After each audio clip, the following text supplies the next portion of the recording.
So for those at home, can you confirm whether you can see the slide or not? Please turn on the microphone and then speak something.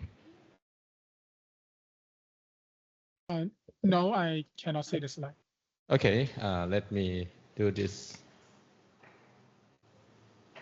How about now? Yes, the slide up. Okay, good. Right. I think we can start right away. For online, we have 22 of you here. And on site, there are about, I think, almost 20. Then we should be beginning. Okay, today I will cover the fourth module in the course that we have been learning so far, Generative AI. Today's topic is on advanced GANs. We will look at the advanced architecture of GANs. From last time, we see that we can train GANs to learn distribution. Right? But for this lecture, we will add in additional features to GAN, right? To have abilities to work according to certain conditions, to be able to replacing the style from one distribution to another distribution. And I think this is probably the starting point that you will see the development of generative AI that we have seen nowadays. Okay. I have to admit though that some of these examples, the example that I posted in Colab, can be run in the certain time, right? You can do that, but to get good results, say for the CycleGAN or the StyleGAN example, the example that I use here, if you use Mark Liu example, I think what he has in the GitHub in the book, that one was in terms of running time is better. Image is smaller there, right? The one that I use here, zebra and horse, right? The original from the original paper. It takes 100 epoch to see the results, and it took me, I think about an hour on 4090, so to get the result. That means running it on Colab, you cannot just use the free tier Colab. You need to use like the paid tier Colab to run that. Yeah, the department though, we are in the process of securing GPU. If later on your thesis, you have to run that, hopefully it will be in time for this class, in case you want to run some of the model. Or we do have the cluster 4090 and I think 3090, 4090, but that limits your model to be the size that is not quite large. Like the one that we run here is runnable there. It took about just 10 gigabyte of VRAM, I think, to complete that, and an hour of running time. All right, let's look at the topics today. Maybe I should do this. Let me rearrange.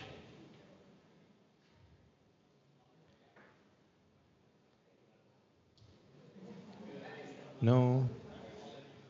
How do I? Oh, here. I should show the content. Focus on content. Good. Okay. Right. The topic then will become, we will look at three architectures, extension of GAN. Right? From these three, you will see mathematical formulations, implementation, and results. Okay, but as I said, some implementation is doable with the time limit, some is not. So I will try my best. At least you can go back and maybe running. I think the example from Mark Liu, there is like StyleGAN there with small image, and actually PY has the lab right on conditional GAN, which should give you some ideas on how to insert condition into GAN and create your own version there. So we will look at three topics. The first one is on conditional GAN or cGAN. Conditional GAN,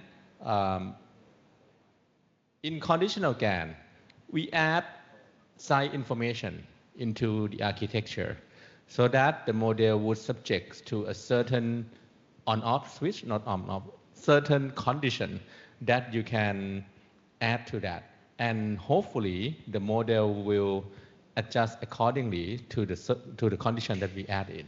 Okay, we will look at the architecture for the cGAN first, and then we will look at CycleGANs, which aim to translate image from one domain to another domain. We will use the original work that is done there that change from horse to zebra, and you see the transfer of information into that. This is like the starting point of the StyleGAN, which separate the structure and the style from one another, right? And then you have there is like architectural disentanglement that separate that layer from one another.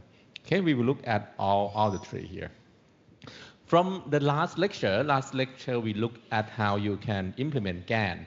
The key question of that lecture was, can I sample from the data distribution? Right? Because essentially what you are doing is to conduct a sampling from a distribution of data that you let it learn in the generator. Right? So that is what is done there. And the sampling is done by having different noise profile. Right? By having different noise profile, then you have a certain representation inside by changing different noise profile and let the GAN strategy run. The generator would learn how to generate patterns from noise profile. However, in the real world application, there are tasks that it's not just learning one distribution. For example, you might want to generate an image of a certain class. An image of a certain class. Generate an image of cat, of dog, of a certain class. Or you might want to turn the image into auto style while having the same architecture, not architecture, having the same elements in the image, like having the same composition, having the same subjects, but there are something that is translate into the different domain. Or the third one, it can be to change the very detail, right, the minute detail of the elements in the picture, right? Changing hair but keep identity.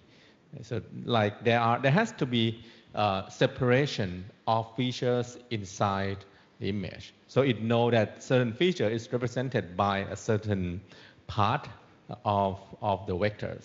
So how do we control that? We will look at the three different architecture to see how it works there. So the idea would be like on the right-hand side, on the left-hand side here. On the left-hand side here, you will see the algebra of the latent vector, that you can have a smiling woman from multiple templates together, and then after you subtract the neutral woman out, then you have, supposedly you should have smiling vector. And add that smiling vector to neutral face of man, you should have a face of smiling man as the latent vector combined according to that. Similar for this one as well. Okay, so that means we can use GAN in this lecture to perform these tasks. Okay. How do we do that? Let's go back. Let's go back to when you learn about GAN. It starts from this equation. This equation is a minimax of the objective function. The first part of this would relate to the data fitness, that discriminator can discriminate data correctly, can discriminate, that can detect the fake image, right? Can detect which one is the fake, which one is the real one, right? That's the first part of the loss function here. And then you have to kind of maximize that and then minimize the discrepancy between, so try to fool the game, right, to be able to fool it, right? So d of gc minus 1, that would be the inverse of the first one. So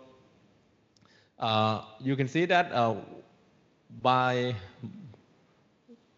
D, right, what D judge and what G generate, by modifying these criteria, we can add in a certain constraint and have different network, the different network that can perform different tasks. Like if we were to add condition Y, we would have cGAN.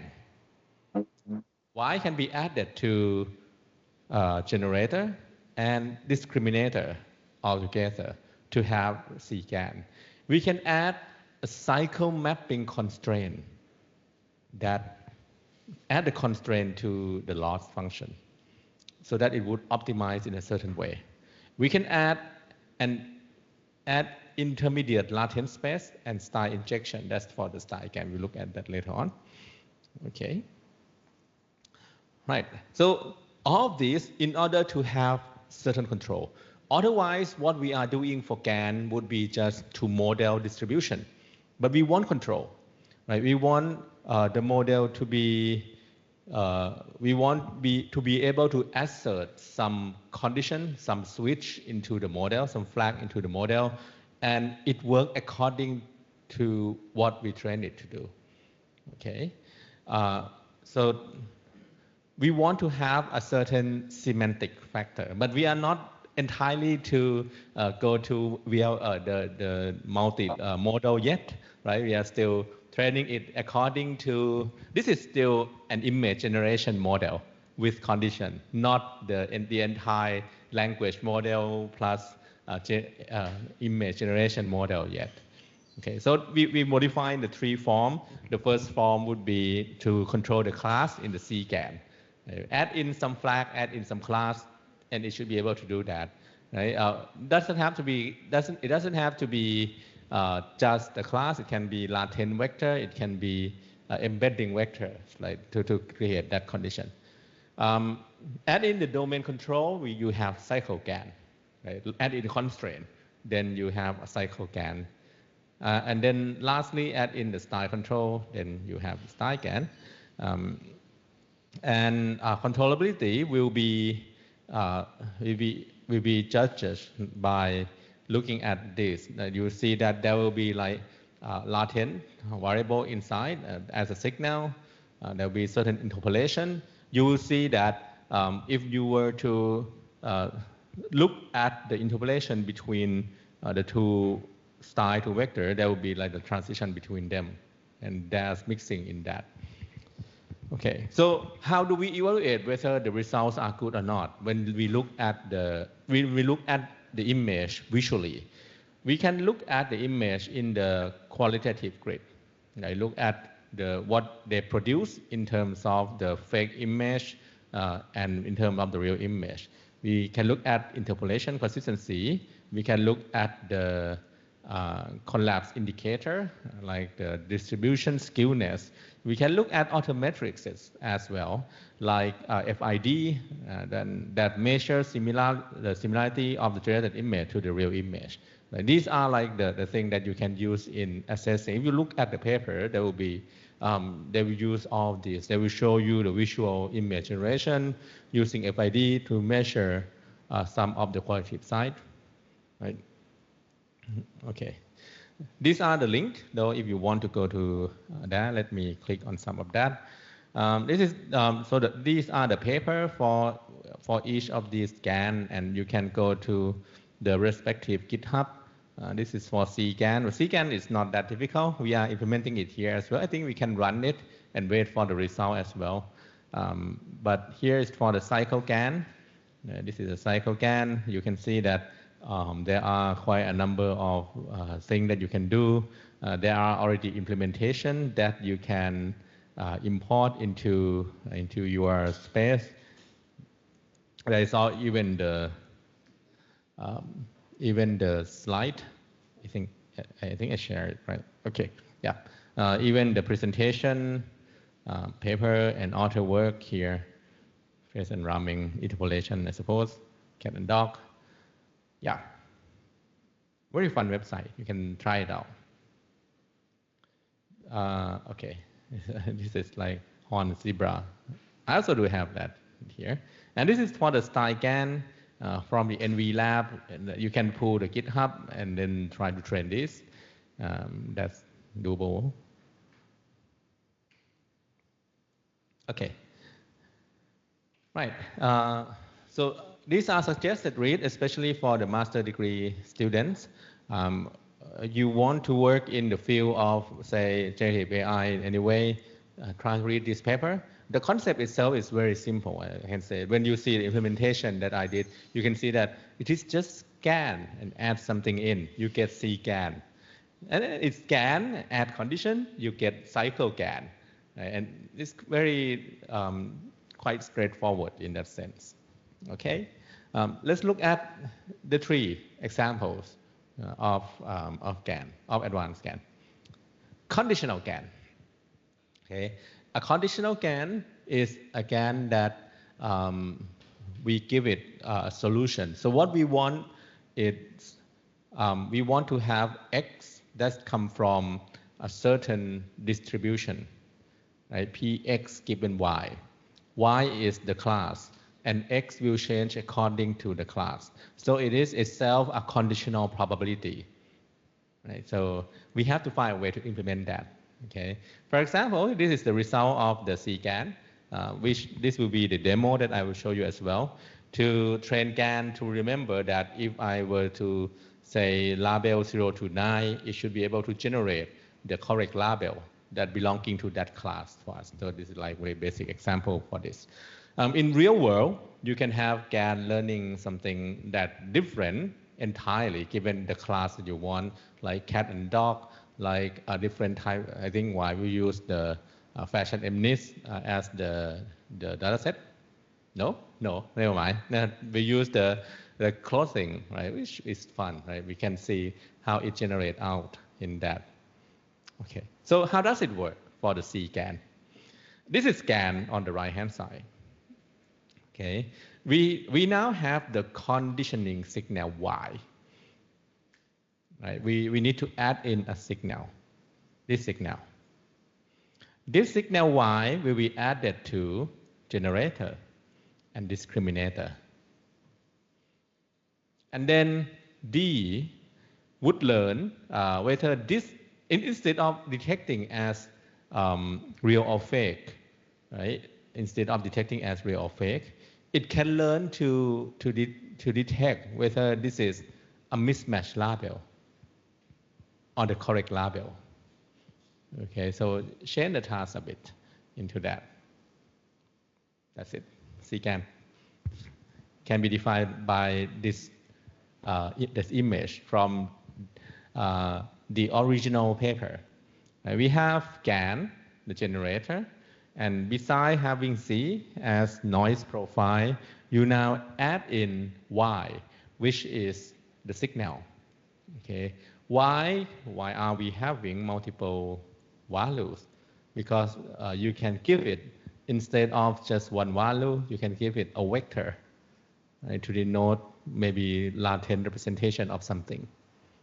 Okay, like 1 to 9 that I add in as well. And then you need to also, after this is a generator, which should generate the fake image that you will use in detection, right? And then for this one, you can then, instead of having just X, you can also add the signal, the data that you want to be conditioned to the discriminator as well. Okay, and then having the output as D of X given Y to discriminate of the class X. All right, that's it. right? And this is in the original paper by Mercer and Osindero, 2014.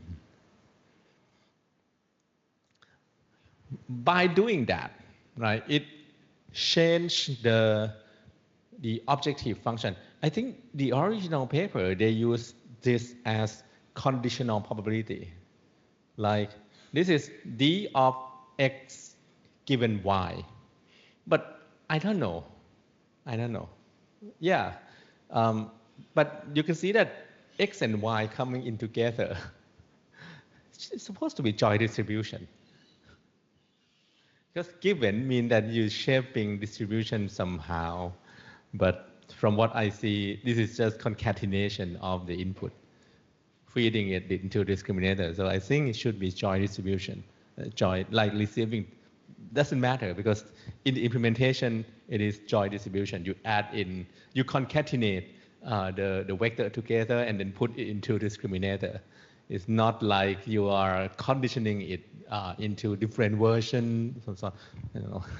But well, I think I'm right. But original paper used the x given y though to note that. But never mind that. Okay, so compared to vanilla GAN that we have, now we have another term adding to the equations. You have y here, you have y in the generator, you have y in another discriminator. The same discriminator of the fake one, right? This is for the fake, this is for the real one, the detectability of the real one.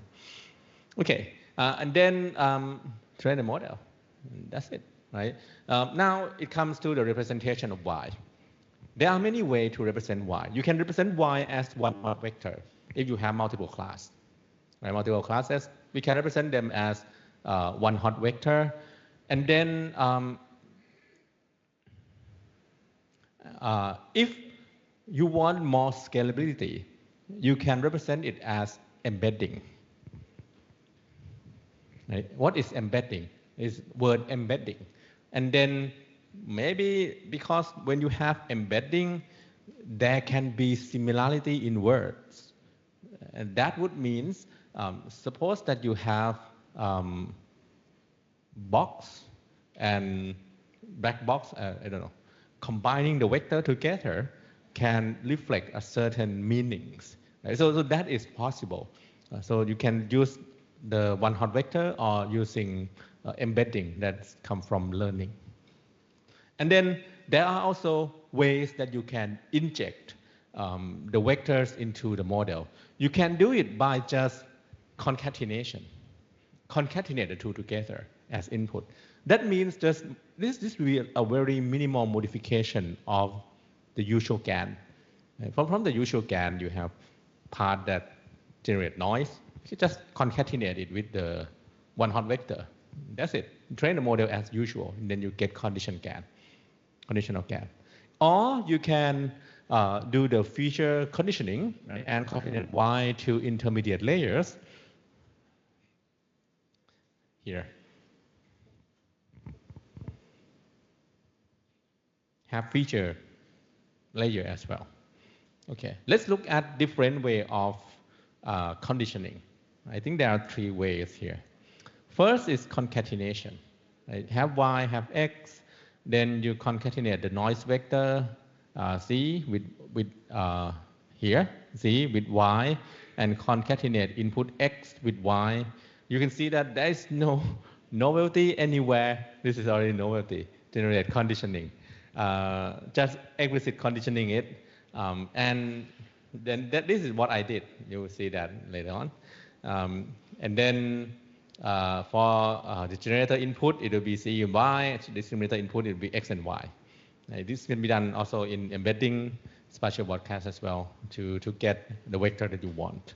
Okay, this is the first way. That is done in the original paper. You can look at the original paper later on. This is the second way. The second way is to do conditional batch normalization and feature modulation. In this way, from this paper, it perform it perform batch normalization, and then using a type of like weighting in order to weight it Right? If you look at this x norm here, is the normalization of x. You have x, then you kind of normalize it with the mean to see how different it is from the mean. This is a z-score equation that you have the variation from the mean. And then from the x norm, then you scale it with gamma and beta. The gamma and the beta would represent the parameters, right? The parameters that you want to transfer it into. So it's transform the representation from one form to another form. Right? So this is the conditional batch normalization. You can see that this would work when you have condition that is also an image there. Right? So the second style, this is very important. Like the idea of feature modulation is quite important when you look at StyleGAN, when you look at CycleGAN later on. We'll look at that. And the third way is to add in, these are different ways, like cGAN, this is cGAN, just adding in cGAN as well, adding in concat in the hidden layer. And the projection here in this paper is to add in the inner product of Y and the output, and then optimize it here at the end. So D would output the realism score from the feature image and class embedding together here in the product, and then use it to compute the adversarial loss. Okay, so the output here would be the multiplication, the dot product of fx and vy. Okay, vy comes from the inner product of y and the output here. And by doing so, it allows us to optimize. By having this product, it allows us to optimize back to the original. So you can compute the transition between here, dog and mushroom in the original paper that they did here. Okay, so now you can see that we can insert condition to different locations in the architecture, and achieving conditional GAN. Okay. So conditional GAN, what is the success of conditional GAN? Is that when you fix Z, fix the noise, and you vary Y, the image class will change and have consistent style. And so that will be the success case. Or if you fix Y and vary Z, you get variety within the same class. I will show you the result when you see in the MNIST there, right, on both of these. And how do we define the failure? Right, that the model stuck at some point, doesn't work. That is if you get wrong label, like label ignoring the generator produce whatever output doesn't relate to GAN, relate to Y at all, or you got class leakage that some of the image are not belonging to that class, or you got the mode collapse that you generate the data from the same mode doesn't really show the distribution of that mode at all. So that means it doesn't remember the patterns. Okay, so these are the failure that we will look for when we train conditional GAN. Why using conditional GAN? Right? It is easy. You will see that it is very easy in terms of doing conditional GAN, but there are limitations. If you want to do conditional GAN, you need label, and that means a lot of labeling in there, and it doesn't give you the ability to disentangle, to say that this part of an image is a car, this part is not, this is color, this is the shape. It doesn't allow you to do that. Right? You kind of train the whole image in there and let it, if the image is complex, then you wouldn't be able to do that because class label quite coarse, right? If you want to get the file control attributes, you need auto technique to do that. Right. Then let's look at here. But before that, these are the results after I run Zero epoch, nothing learned, obviously. These are like from generator. Right? Zero epoch, you get that. Epoch 2, we now already have some that looks like it get to correct class 0, class 1. However, if you look at the quality of the class, like class 9, some are still incomprehensible, right? Not really 9. If you look at that, or 7, this is 1, not 7. Right? So there's definitely something wrong here. Either it doesn't really, epoch 2, obviously. Now epoch 15, you can see from these that most of them are belonging to the correct class. These are the results from generators. They belong to correct class. And for the all 7 here, these generate 7. However, this is 7, all right? Handwritten 7, not 1. Okay, so these are the result. Let's look at the code.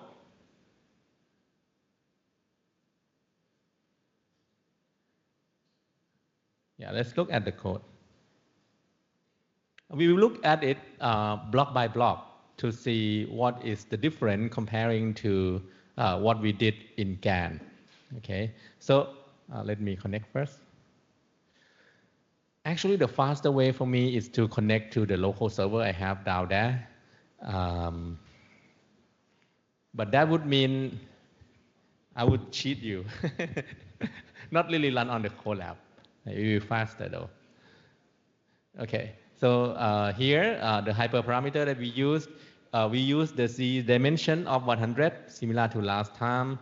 The batch size is 128. The class is 10. So for the time limit, we run only 15 epoch with the learning rate of 10 to the minus 4.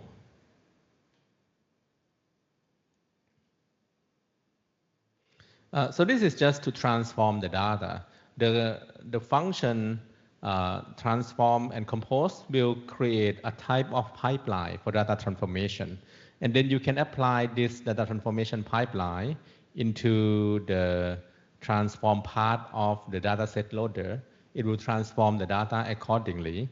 And then by defining that this will be, should download it down, right? And the data loader here will be the data loader of the train DS, specify batch normalization, whether you want to shuffle data or not.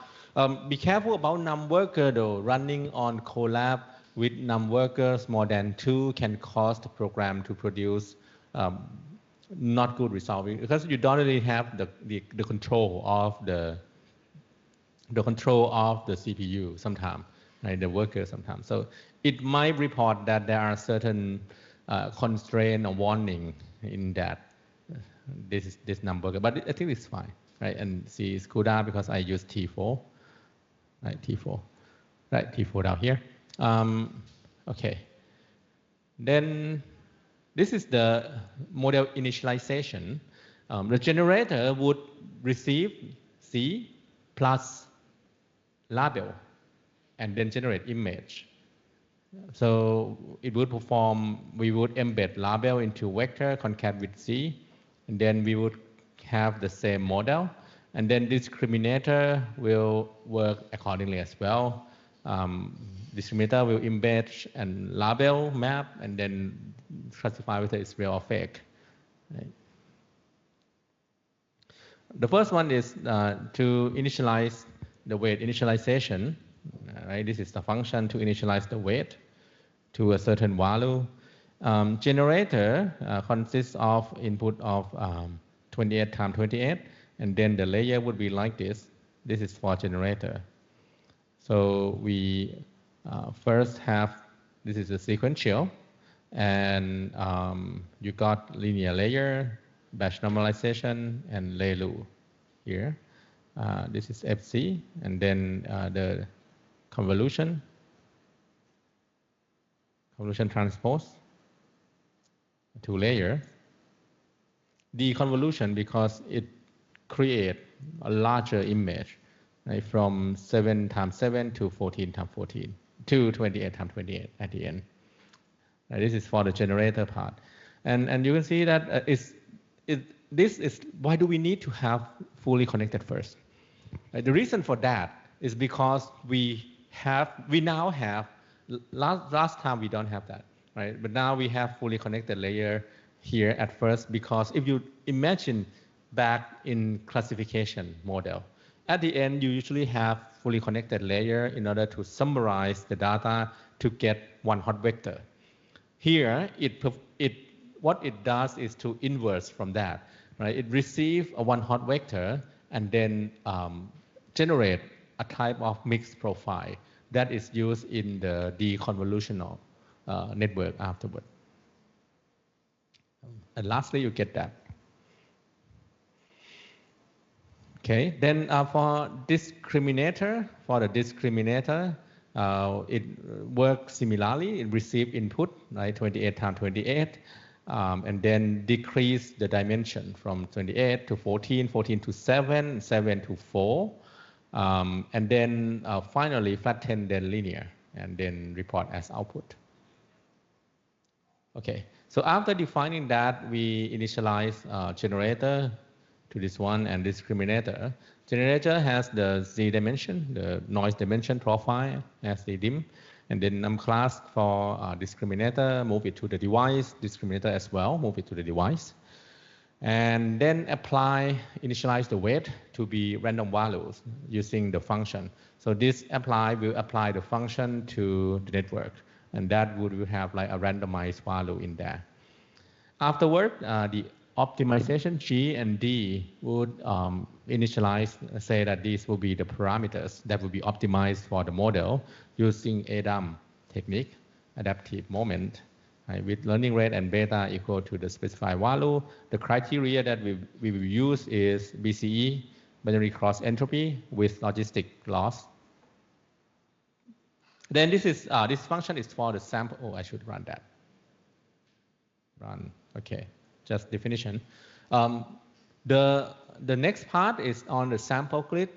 Sample grid would just arrange things in grid for you. So it will show you when you have different label, what image that it will generate. And then sampling from the generator. So if you look at this, you have labels that come from a range of num class. So that means you got like 0 to 9. And then you have torch random to generate Z, and then generate fake image, which is the generated data, and then make it visualize on the grid and then show result. Lastly here, for the model, this is the training loop. In the training loop, you have the epoch, which control the number of iteration that you will go through the data. And then the latter part is the part that train the model. Right? Real image and Y from the loader, it will get data batch by batch, and then move it to the device. Train discriminator first, just like last time. But instead of having just that, we have now you can see that G receive both Z and Y.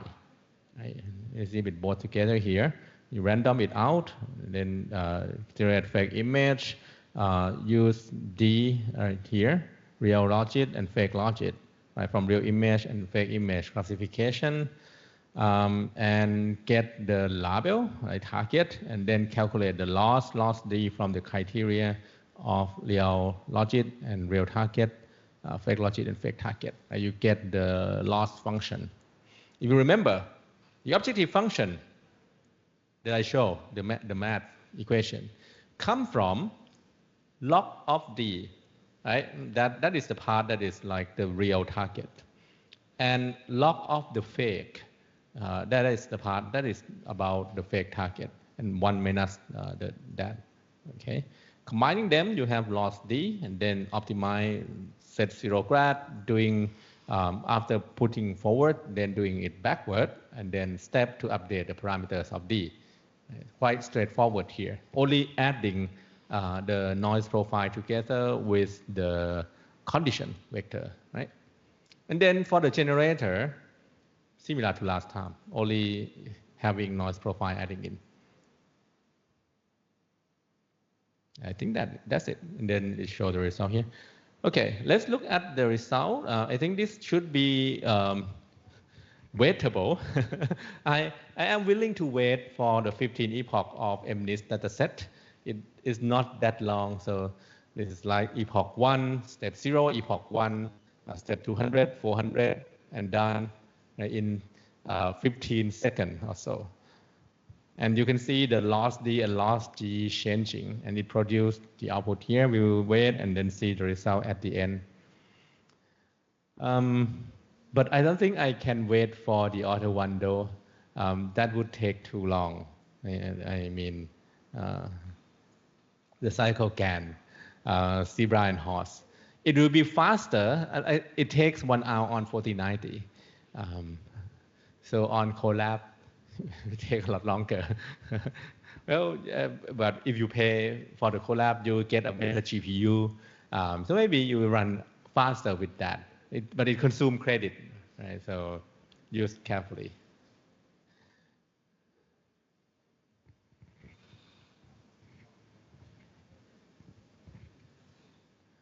Okay, let's look at some of these in the meantime. Okay, let's look at epoch 1 final.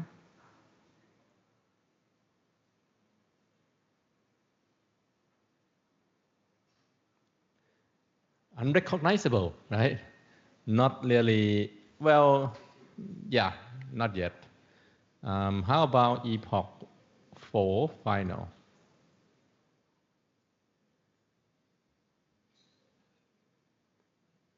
Looks better, right? You now be able to recognize that 0, 1, 2, I think, 3, some 4 still not complete. This is 6 or 5, don't know, maybe 5. 6 are unacceptable. When you, if you have some cases of OCD like me, and then you look at the MNIST dataset, you get annoyed.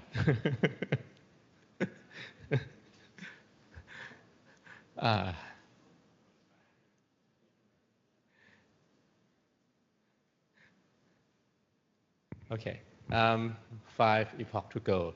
It should be just about a minute to go, and it should be fine. Let's see here. It's not hard, right? Just doing the same GAN, and just add in that condition, and you get cGAN. Right? Starting from GAN, add condition in a certain way. You can try the other combination. I tried the other way. But in the lab, we will ask you to do this, right? Do similar thing as this one on another data set. So it's not that difficult. We have like another data set, then you need to train the model. Do using cGANs because it's simplest and runnable on your computer, and then report the result. I think at 13 it should be fine now. It doesn't have to be 15. But it doesn't take just this though. If you want good quality data for this type of model, you need to wait for, say, for example, in the CycleGAN, you need to have at least like 100 epoch, right, to be able to see. I think that the transfer happening when for the zebra and horse around epoch 80 something like that, right? 70, 80, and then epoch 100, it looks better, right? Although not perfect. It depends on the setup there, the convergence and the setup. So it's not really about the epoch entirely. So this is the result that I get. Zero looks like zero, better than the starting point. You get 1, 2, 3, 4, 5, 6, 7, 8, 9. So all looks great, right? Now they are recognizable in the writing. Yeah, let's turn it off. Oh, another one would be to generate all the 7. It is the generation of all the 7. Label 7. Where is it? Label 7.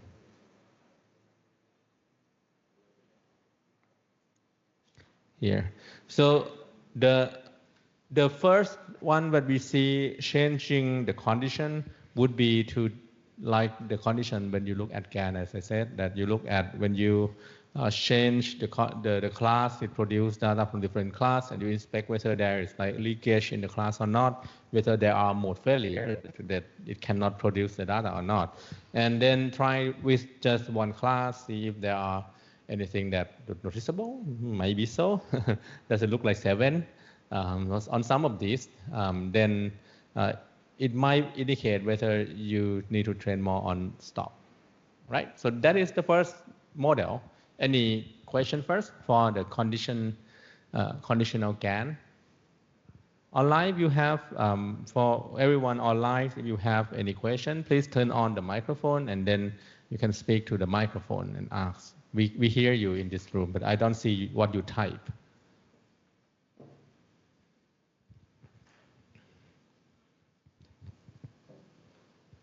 Any questions about this? This will be your lab, not the MNIST, not the MNIST, the new data set, and that will be your lab, that you have to create the generator that is able to generate.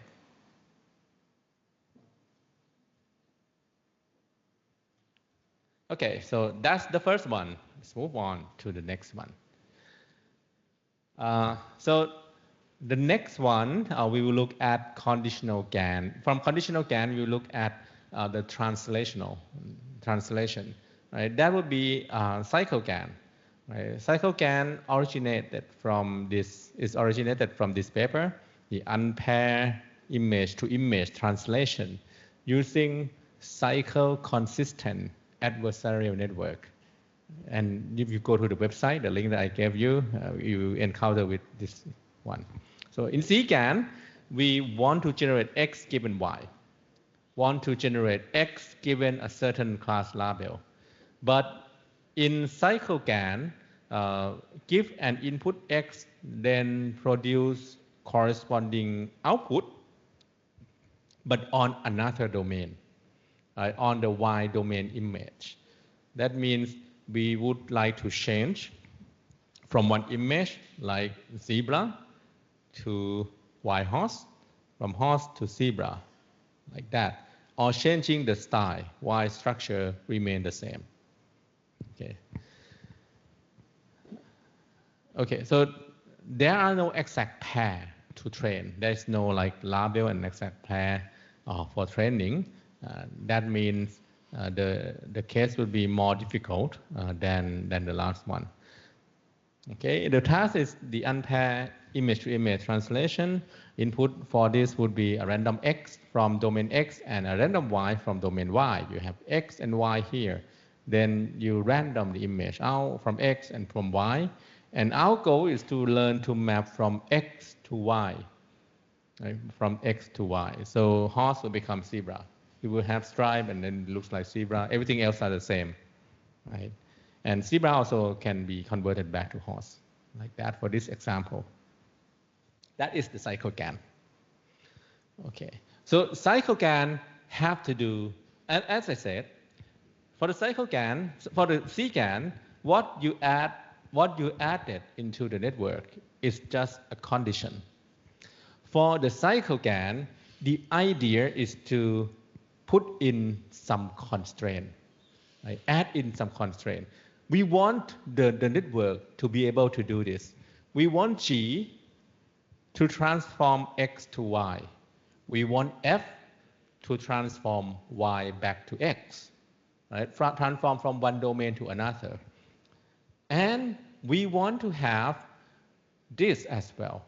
We want to enforce the translating to be able to be invertible, right? To be cycle forward and backward. That is, if we apply F and then GX, we should get just X. If we apply G and FY, we should get just Y. So we should be able to cycling the process. right? And these will be incorporated as the constraint. Everything else are the same.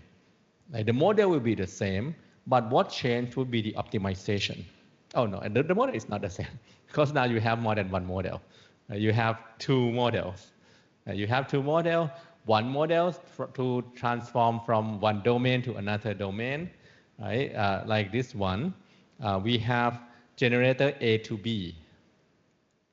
A to B has a job to transform horse to zebra. Okay, and that is the generator. You can see the arrow sign. This is from the paper. Okay, generator here you get B, and then B will be used in the discriminating discriminator B. This will detect whether this is real or fake image. Right? This is generated, means it's fake image, but comparing to the real image to train the discriminator B, right? And then this generated B will then be fetched to generator B to A to get the cyclic A. Right? Cyclic A should look like the original. Okay, and input A we will fetch to discriminator A to do the detection, because this is like real image. Right? To detect this, okay, this is real. You can imagine, right? This is like detecting the fake. This is the real image put into discriminator A. Okay, so we have two discriminator, two generator. Now the lower here, the low panel here demonstrate another condition that we start with the input B. Right? So zebra, the real zebra image, starting here. Then this will also be fetched to discriminator B for detecting whether it's real or not. Obviously, this is real. The upper one is not, right? It's fake. That's how we train discriminator B. And then input B is fetched to generator B to A. Then you get generated A, fake image, to train discriminator A.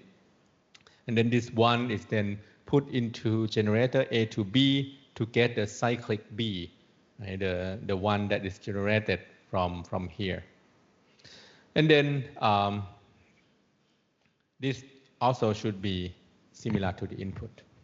That means what we have is the two GANs. We have two GANs. That means two constraints for each GAN. And we also have one consistency constraint. And that there has to be a certain consistency in that. So there will be, beside the modification of the learning process, there are the modification of the loss function. First, we start with the GAN loss. The adversarial loss, this is the same thing. The same thing as that. So we get like the detection of the real case, detection of the fake case. This would be the adversarial loss for each GAN. So each GAN would have LGAN, the loss of GAN, right, for G and dy, and for F and dx, right, for the other one as well. That means we now have two loss functions, one for G, one for F, right? One for the discriminator A and one for discriminator B. And we also now have the loss cycle, right? the loss of the cycle, which this is a key constraint that enforces the similarity. That is, X should be the same as the cycle X. That is why it is called CycleGAN. This is because of this function, this objective function. Because we now enforcing cycling, the cycle to happen. That is, cyclic A should be similar to input A. Cyclic B should be similar to input B. Okay, we're enforcing this through our cycle of G and F. So F of Gx, this is the cycle of X equal X minus X, and then using the L1 norm, absolute value, right? To inflate less blur. If you use L2, it will be more average there. Okay, so this loss function means the content should be the same. Right? So that means generated result should have the same structure. Now it comes to the combination. It comes to the combination. We have loss of the combination, including loss of GAN of the first one, loss of GAN 1 and loss of GAN 2, and then the loss of the cycle. And you have lambda there to control the realism and content preservation. Okay, preserve the content or not. If lambda is small, then you can get the result that is mapping arbitrary, not really getting the same image. This is like to put that the content of the image should be the same, look the same. That means we should get the host, the same host as the original image that is putting in, but have some variety adding to that. If lambda is too big, then output may stay the same as input, no modification at all. Right? So this is like to allow the modification. If you lower it too much, then it wouldn't happen. Okay, and usually there is this as well. If you get the same, well, you want to transform zebra to horse, but you already have horse image, then should stay the same. It is L identity, the loss identity. Right? It should be added to that as regularizer. Okay. Now the success case would be the translated image look in the target domain. That would put it simply like the horse should be transformed into zebra. Right? We have zebra domain, and zebra should be able to transform to horse. And the cycle reconstruct image match the original structure. We will see that in the result. The structure after reconstruction should look the same as the original. So it means that the generator worked. And failure, so this would happen because now we are modifying the image and want it to be the same. So there can certainly be distortion. You might have seen this in stable diffusion as well, that image looks distorted. So this can happen. A geometric distortion, one-to-one mapping limitation, right? Real world task may not be mapped just to one, but CycleGAN can only do deterministic mapping. That means it cannot generate stochastic variety in that. You can hardly introduce variety into that. And mode collapse, we see mode collapse, like texture copy to every mode, see texture everywhere, no matter what mode you have, then it happens. Okay. So when should we use this? We'll see the result afterward. So in terms of you want to do domain adaptation, copying from say day to night, different style, doing data augmentation, right? This is when you want to maybe want to use the cycle limit there. Although example here show you only in image, but the concept itself is applicable to other data as well.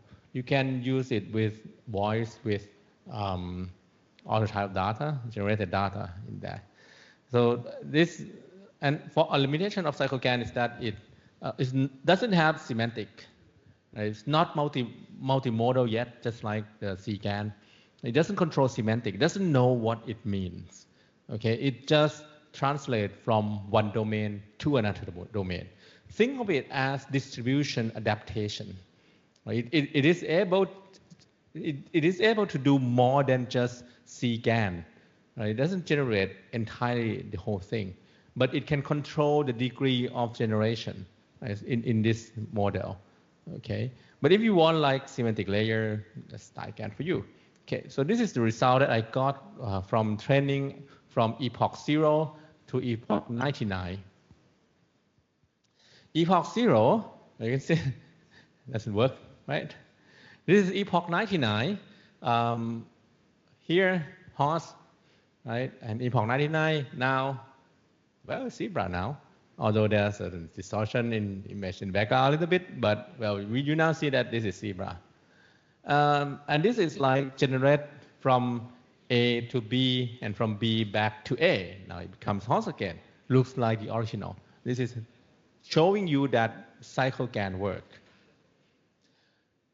If you run the notebook, it's just 10 epoch, you would wait like an hour already. It needs a faster GPU to run that. This is real, but the fake one doesn't look right though. It still needs some more training. If you ask me, it still doesn't look really like horse. There's still striping, as you can see, just like painting in there. But the regenerated data looks like zebra, all the same. Okay, so this is the CycleGAN. Let's take a look at the code.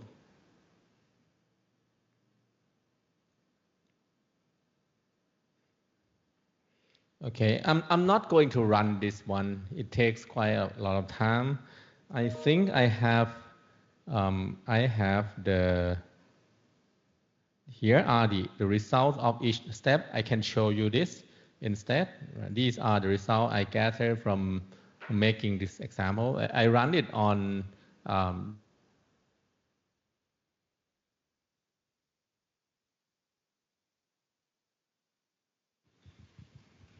I ran it on my computer downstairs on the workstation, and then gather the result. So here, this is the same, and then here I get the data from the official data set, horse to zebra, and then extract it out, and then generate the unpaired image data set that would sampling the data so that you have like the unpaired data. Random it out here, you can see that.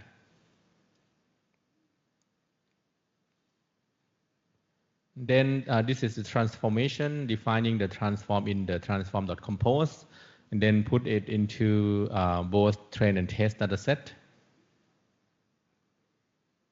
And here is the model. This is doing the normalization.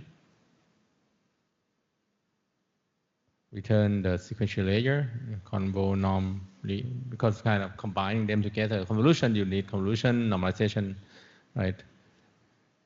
And then this is the ResNet block. ResNet block for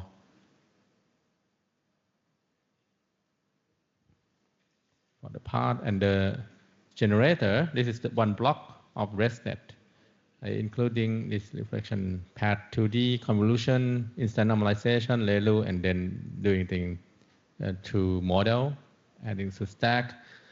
In the ResNet generator, you then add them, stacking them.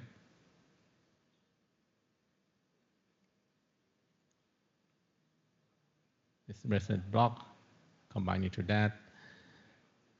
And lastly here, this is the whole generator part that implemented using ResNet.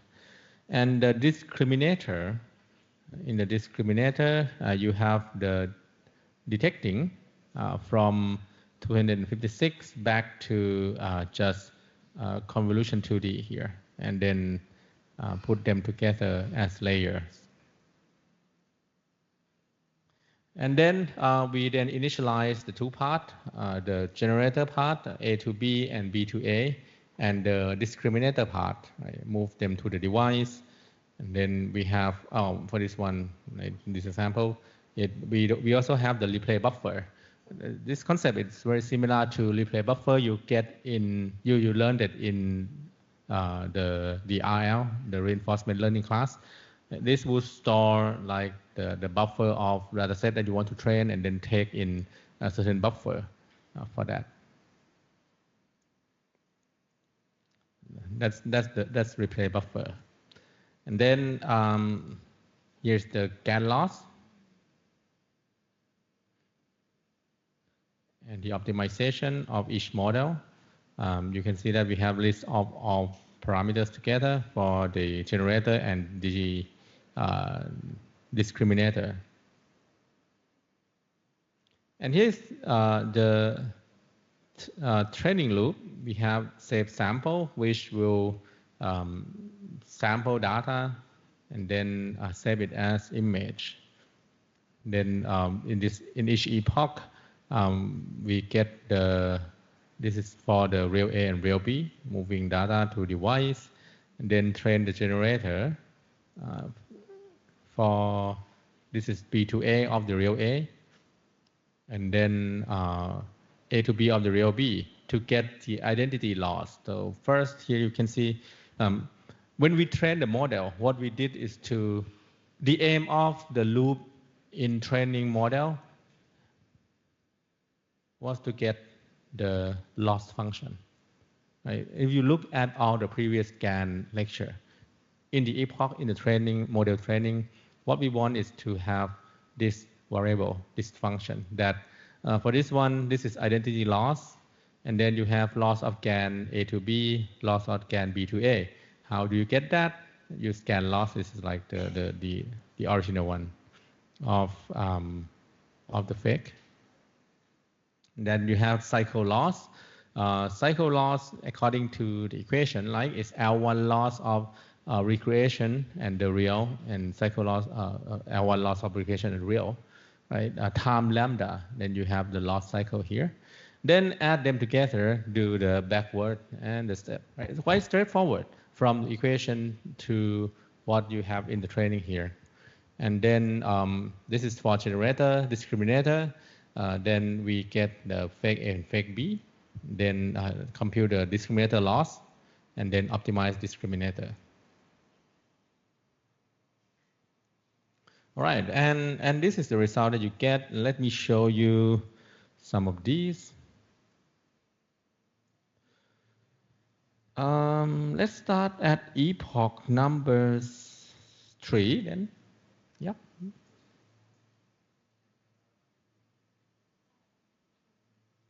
Right. You can see that doesn't work, right? Zebra still zebra, and blur as well. Horse still horse, nothing happened. This is epoch 3. Next is epoch 12. You started to see, but not sure though, because there are some patterns, right? Over here. It's epoch 12. Then epoch 33. Looks almost okay, but still have stripe. Not exactly the same as a cycle. Then epoch 53. Looks okay, but the generated one still contains stripe that is generated. It means, well, A to B, okay, B to A, no, doesn't work. Still not yet. This is 53. Let's look at 64.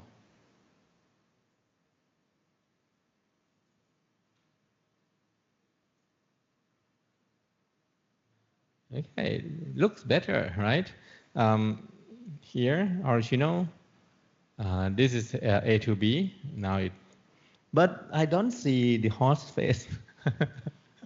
Stripe kind of, yeah, this is still wrong somehow. The head of the horse is also missing down here. And after generated, you can see that they all blur there. So, and look down here, it's zebra, fat one. Zebra still maybe on the mud somehow. Not horse yet. And this is 64. And let's look at more of that. Okay, and here epoch 78. This is epoch 78. And I think I then got the latter one. Where's 100 though? Somewhere there. Never mind. But yeah, at the end, these are the results. 99. More to go. You can see that generated one here looks better than the earlier epoch. So hopefully, if I train it more, it should give me some better result in this. Okay, this is for the zebra and horse transference from one another. Any question? So cGAN add in condition, right? But all the rest are the same. Objective functions are just a little bit modification, right? But mostly they are just GAN laws. CycleGAN, in terms of structure, you now have function to transform back and forth, and then you add in the cycle loss into the loss function. You add in identity loss into the loss function, and then train the model as usual.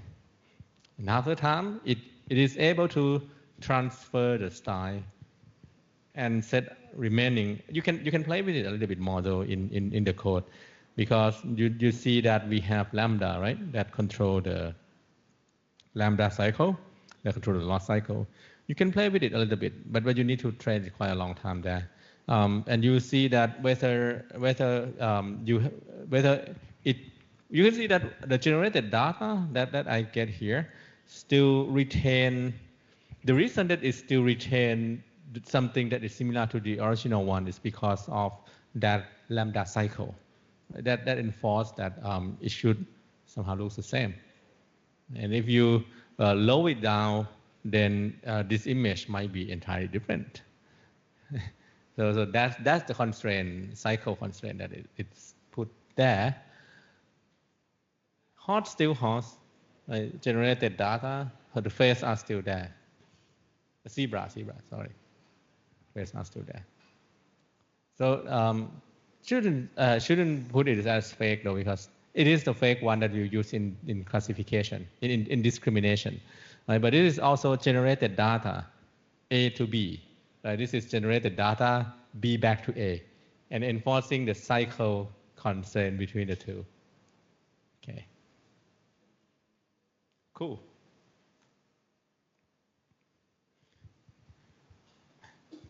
All right, and the last one, although I have the code there, but it takes too much time to run anyway. You can try it out. I don't have the result to show you. Maybe we can look at the idea here instead. So StyleGAN, the motivation of StyleGAN is to, in the code, I try to create an example to train, but it requires a lot of computation. So instead of that, I just take the pre-trained one and then showing you, yeah, this is how it works, because it takes too much time to train it here. Yeah. So you can download the pre-trained. There are a bunch of pre-trained that you can just download and then generate result. Quite high quality, because they already trained with the basic image there. And then, well, you can even fine-tuning, right, adapt the model according to your need, adding in some more layer from the base model. You can add in some more layer, and then fine-tuning it for it to work in other tasks. Okay, so GANs that we saw earlier, right, both the conditional GAN and the CycleGAN, right? Both of them change one factor, and it change everything. Right? You have condition, which would work like a switch, that the distribution of data would change accordingly, from the number to the entire model that would transform from one domain to another domain. And so it changed everything, right? One factor changed everything. It doesn't have control inside of the model. It has only like global control, doesn't have a local control. It is difficult to scale, especially for the high resolution. And then if you want some realism, some modification, that'd be hard, right? Okay, so here comes the StyleGAN. Here, StyleGAN treats generation as the style-based rendering process. How does it work? It works based on this architecture. So this is what it does. Right? It maps Z the noise vector to W. Right? This is latent space. The latent space C is passed through the, just like what I did earlier, fully connected pixel normalization, convolution, and then doing that. Oh, this is my bad. I got blurred there. So here, this one. Latency passing through the fully connected network, right, to map. This is mapping network from the latent space. And then you get W here. W act as the weight that will be injected into as a style into different layer of the network. Okay, so it is injected to different layer of the noise network, and there are also noise bias that put into different layers to have different controls. Okay, so in this case, it changed from just one noise profile into multiple noise profile, and the injection is done through multiple layer. So now you can imagine that if we have, beside the noise, if we also have the if we also have, because you inject the noise here, and then you inject some latent space vector here. This latent space vector can come from combination with the condition. Right? And then you can have the condition associating with the noise variation. So the condition would control the style, and the noise would control the variation. Okay? Noise would be for the stochastic detail. W control the style, here W here, control the style, and the noise control variations. So this is like from the original paper here, right? You have the source image, and then source B, then it change the style according to the source. Cool. Now the component inside the model consists of ADAIN, right? ADAIN. Right? So how does this work? Right? Let's take a look. So StyleGAN architecture work in two-stage latent processing. You have C, which is mapped into W, and then the W will then be added to the network. Okay, so you have C map network to W, and then W is used to modulate each layer. So this allows us to separate the style control and randomness from one another. Randomness comes from the right-hand side, and the style control comes from the left-hand side, come from this part, right? This part that relates to the latent space. Okay, and then train the model accordingly. Right. If you remember, in the conditional GAN, we have the condition concatenate to the noise vector, right? But in the StyleGAN, instead of doing just concatenation, it performs modulation. Right? Perform modulation. This is per layer scaling and shifting. Just like what I showed you back in the batch normalization and scaling, it used the same equation and done at different layer here. Right? So that means the style vector will be processed in this ADAIN, which we will look at that later on. Okay. So the idea here is that if we were to do this at the higher layer, then you would be adjusting the core structure of the image. And in the latter layer, it will be the fine texture of the image. Okay, so what is ADAIN? This is the same equation that you see in the one that I show you. Right? So that is, you get the sigma of y, and then the mu of y. Y is the y control W, right? And then you got the mu of x and the sigma of x. Okay, y derived from W, the style parameters. And this would done the normalization, and then you get the style to shape it into the certain distribution that it wants. And this would be like the ADN here, which you have plenty of them, multiple layer, to learn how to inject the style into image. So that means you have, this is the equation that control the style, right? It performs transformation of the, here this derived from W, that means it comes from here. You have the style injecting to the ADN function here, and then afterward it fetch through the network. X is the input, right? X is the input that passed through in each layer. And mu x is like the main mean and the variation. So what you are doing here is to derive the z-score, the deviation from the mean of x. So see how, just get the deviation out and then scale it with the value of y and in the mean of y. So hopefully it would kind of shifting the latent space into the author style. Right? That is why the representation here is like if you can represent this as latent vector, right? This should shift to the author one, but this is done in the multiple level so that the detail will be adjusted accordingly. Okay, so that's the first one. And then variation occur when you add in the noise input.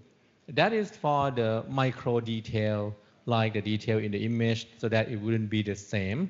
These are from the original papers. So this doesn't affect the global identity, which is controlled by the style vector. Okay. The disentanglement would happen when we have, well, W1 in the early one control the structure, and W2 that you have control the texture. By combining them, you have like a hierarchical control, like earlier layer control like post camera view, face geometry, and the latter layer control the texture. So these are the results from the paper. Okay, generated, you can see variation. This is from the bedroom dataset. The FID is used, is 2.65. And then these are from the car dataset and the cat dataset.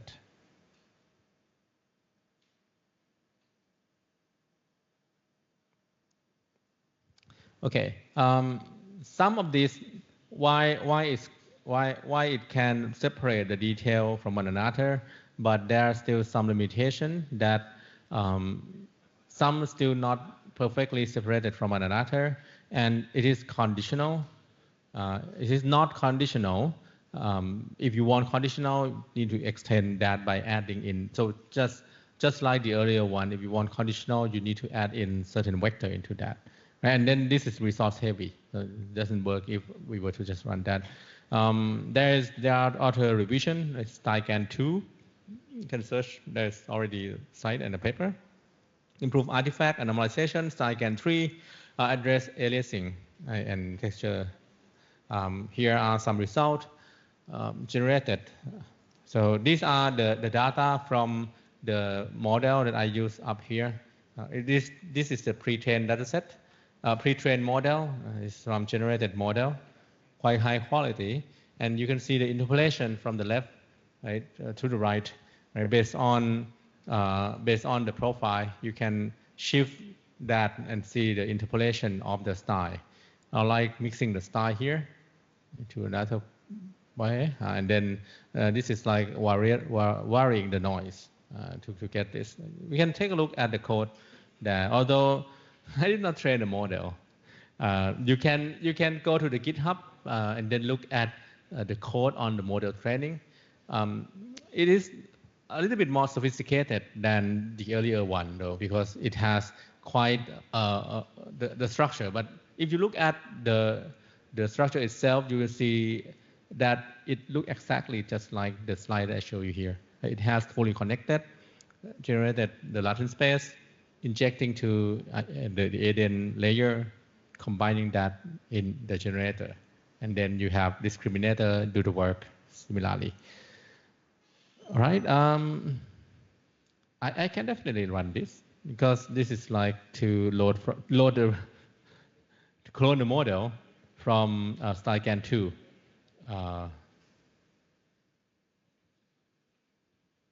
Sorry, trended.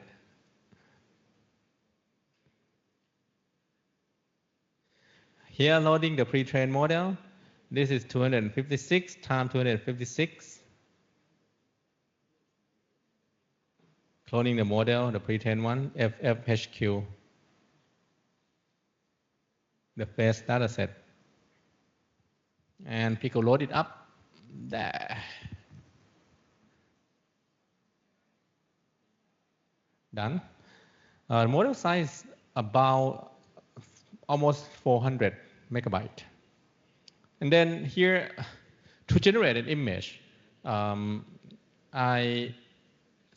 from the model here, to generate the model, the image, here I use, because after loading it, you have a bunch of save with Pico, right? So these are like the save workspace. You would have a bunch of function defining, that's already defined. We have Z here without conditioning.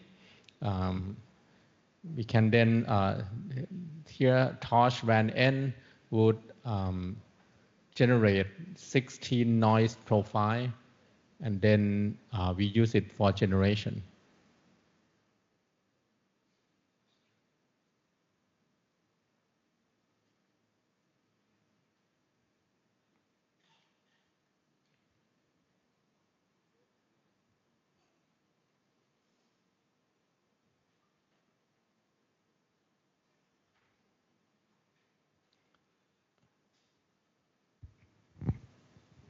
It's not long.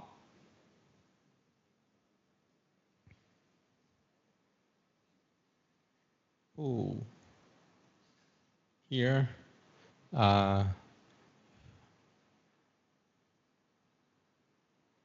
failed to build, but still running.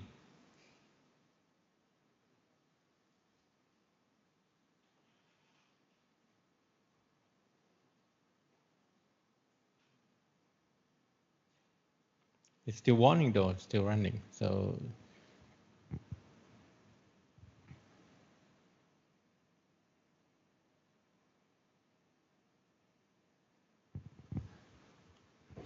the developer add the exception handling in there. So even though it shows the error, it's not there, there's like error handling that eventually it produces some output out here.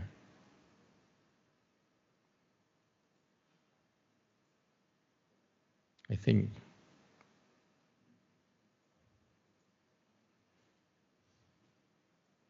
Here.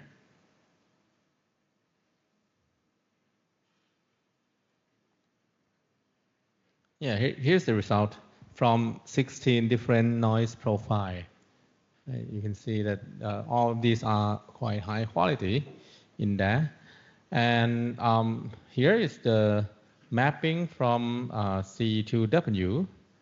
Get one, and then mapping from C to W to get the latent space, right? From the C space into the W space.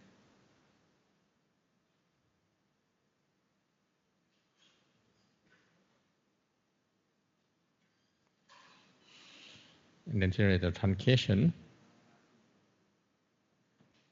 Anyway, I think you can take a look. Here is the interpolation. You can play with it, and it will give you the result that look like that. Because I did not implement the model, you should take a look at the GitHub to see the implementation block in there. But here, like, you can see like the change from the left-hand side toward the right-hand side. Right? There's quite a transformation there. But for the noise correction, it's very hard to notice. It's just some of the hair that are different somehow, like that. Right. Yeah. All right. Okay. So this is the StyleGAN, the CycleGAN, the StyleGAN. Right. We now today learned 3 different modes of GAN. Right. You see the GAN that just impose certain condition in there, and then it is able to shift the distribution and produce different image for you. You see CycleGAN, which modify the learning operation and then make it work like by imposing the loss function on the cycling output and then have like multiple model together, multiple GANs. It is able to learn the transfer, right, of the style, the CycleGAN. They use cycle because of the constraint to be the CycleGAN. But in terms of the output, it's more like the style transfer. It's not the style transfer per se. It is the domain translation. But you see the point, right? And lastly, for the StyleGAN, it has entirely, I would say it still uses GAN strategy, but it has more sophisticated architecture, starting from translating noise into the pool of latence vector, and then feed that into different layers of that vector. Okay. Then having noise as the profile on the variation. Right. So GAN is fast.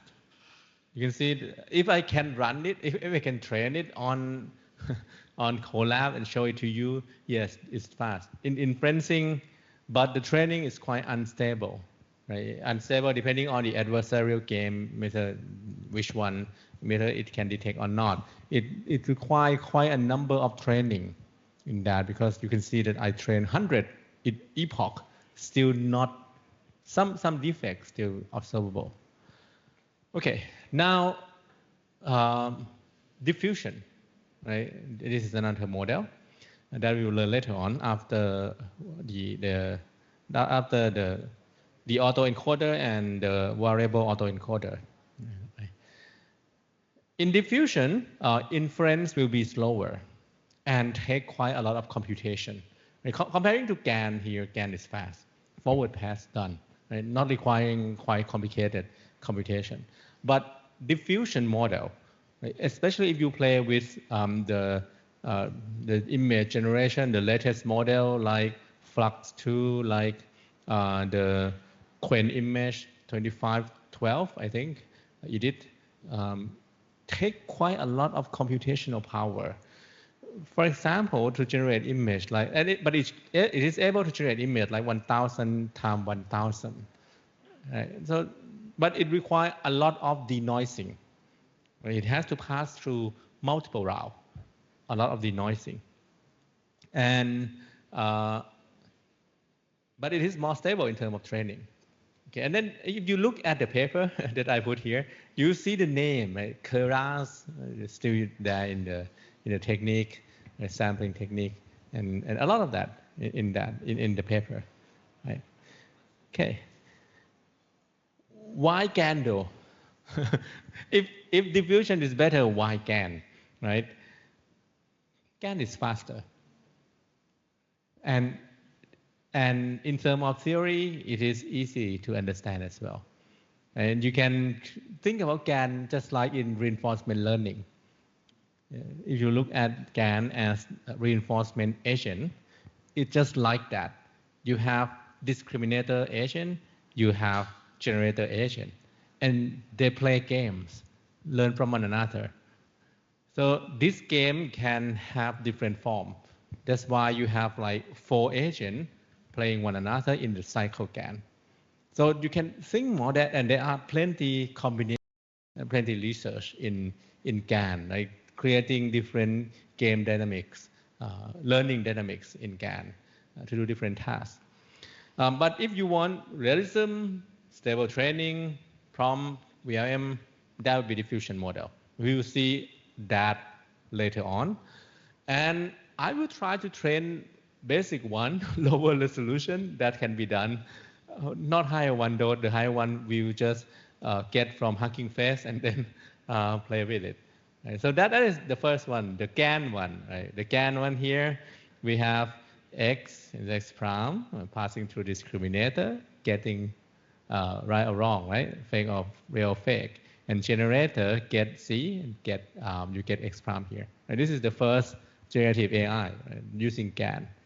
The next one that we'll look at right after this lecture will be on the variation autoencoder first, and then variation autoencoder. So we look at the latent representation, which is quite important. Then we would go later on to the diffusion model, right? That's for today.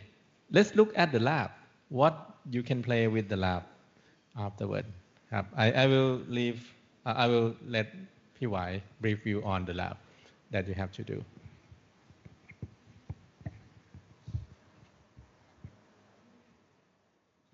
Do you want to share on the team or plug this in?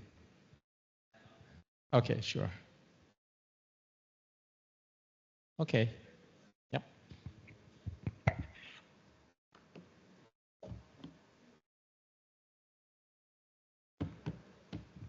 Okay, so for the lab, what I want you to do is to practice training the advanced GAN architecture using this dataset. This dataset is called the e-commerce men clothing dataset. Let me walk you through dataset a little bit. So you can download the dataset via this Kaggle link that I provided to you in the lab instruction. This dataset contains the image of the men's clothing from the e-commerce website, which is in, I don't know if you can see this. Let me zoom in for a bit, which is here. So what I want you to do is to use this dataset and train a GAN model that can transfer one style of clothing to one another. For example, I may have an image of a person wear a casual shirt.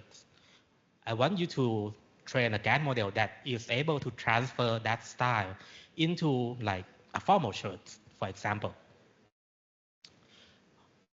A little bit of warning though, the data in this data set might not, is not that clean. Some of the image is a shot from the back. Some of the image has many person on in the image, and some of it has something like a messy background, which can like hurt your performance when training. So maybe you can filter that out or just ignore it. Yeah. Actually, yeah. Actually, you can try using both, or you can just using the StyleGAN, whichever is fine. So yeah, this one. The reason I asked because if you want to transfer the style, you probably have to use CycleGAN. Yeah. To create a CycleGAN. I think CycleGAN might be more appropriate for this one. Or if it's the generating data from different conditions, that would be the conditional GAN, normal conditional GAN. Is it conditional or cycle? The cycle. CycleGAN. Because I want them to like transfer from one style of clothing to another. All right. That means a lot of training. But you should be able to observe some of results in that in 20 POC maybe. I don't know. You can just pick a pairs of these. You don't have to like do all the combinations. Okay, all right. You can just pick maybe a formal shirts and the hoodies, for example. Because if you try to do this, all of the combinations, maybe you wouldn't finish by the next week. And one thing, pick only the tops, okay? Do not pick like one corset shirt and one pants, okay? It's not possible to do that.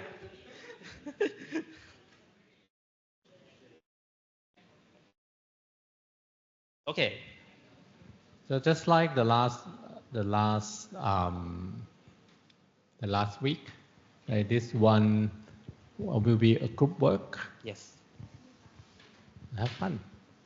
So the code will almost be exactly the same as the one that got there, but there need to be some modification, especially the image transformation of sort. Yeah. But have fun. There's quite variety you can try. For the collab, I think 10 iteration takes quite a lot of time. Now, to make it faster, you can reduce resolution to say 64 times 64. You will see This one anything. is like 256, right? I think it's quite high resolution. It's quite high resolution. Oh, no, not that high, but still, So around, yeah. yeah, high resolution for sure. Um, to well, Yeah, maybe you can scale it down. 250, 256, like I said, 256 for the Zebra one takes an hour on 4090. Depends on if you have workstation to run that's 5 to 56. Otherwise, you need to scale it down. I think 128 or 64 would be doable on laptop, on the Colab as well. Right? 256 on Colab is okay, but you need to be on the not the free tier though. The free tier you can use T4. Yes. It's fine, but wait for a long time. I don't know. You can run for 24 hours, Yeah. right? For the credit part. You are on the plus, right? The pro or the plus. The Collab Plus or The the plus Collab one. Pro. Then you can use the faster GPU, and it will be faster, a lot faster. But that means paying for that. It's like 4 generation difference Yeah, between the free 800, I tier think. and the paid tier. That's why it's free. That's why those are paid. I wish we can have like the local one, local GPU for training, but Yeah. we only have Slurm. It cannot be run And on you that. have to like submit the job, waiting for the scheduler to pick it up, and then come back to it. We do collect the have the result. cluster for you to use in learning, but you need to learn how to use Slurm to submit the computing job and write everything in not the notebook style, but the Python style, and everything has to encapsulate in that, installing whatever there. It's quite a learning curve. If you want, then you can ask me why, show you how it works. But comparing to write it in Colab, that is a lot easier because you see what you write and run and wait. Just that. Using Slurm means submitting and wait, see if there are any errors or not. Your code has to be perfect in a way to run on that because you kind of submit the job to the cluster. It has to run and finish in there. Cannot be any mistake. It's not trial and error. But if you want to try, talk to PY, right? He can show you how to do the Slurm submission. We do have the Wikipedia for the Slurm submission for use high computing. Later on, we will have more on the clusters. But for now, we only have 4090 and 3090 to support the test. They can be the tester for the system that we That would be set up. great. Yep. All right. But the problem is you have until next week to complete this one, and the next week we will move on to the That's next one why already. I told you to just pick one pair of this style of clothing. Any question that you would like to ask us?